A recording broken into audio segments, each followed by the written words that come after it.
Hey, Hey, how you doing? I just wanted to come by and say hello. So, see how you guys were doing. Well, we're about to get her moved. Awesome, awesome, awesome. So we had been looking for a flip for quite a while now.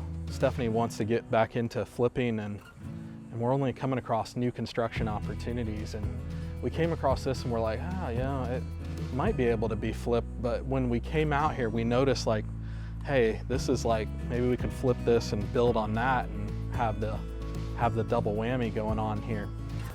We're standing on one lot here, and then that little part of the house that kind of comes off there at an angle is kind of on this property line just a little bit. So we saw the property, we knew we couldn't, go through and renovate this one. Low ceilings, and it had caught fire a few years ago, so they rebuilt it, but it was just rebuilt very, very poorly.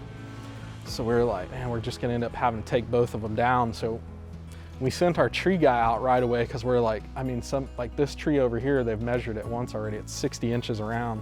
Well, there's 3 of them on this property. You got one there, you got one in the front, you got another one over there, and then you got a big boy right here too.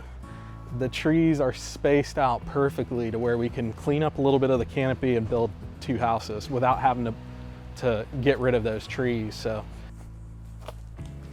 oh look, our pineapple plant's coming up. Look at that. We're gonna put some of those in pots and try to keep them. Yeah, so the way that we're designing it is the end of the new house is gonna start or end up somewhere right about here. And then behind all this trees, which you can't see right now, you have a easement back there. So between you, the easement, and the neighbor, there's probably another good 50 feet. So it'll be a really nice backyard. Fence this off, great family home, 3-2, 1,500 square foot. It'll be fun. I like this neighborhood. You got brand new neighborhood right behind here. And I think it's a great part of Clearwater, Florida over here.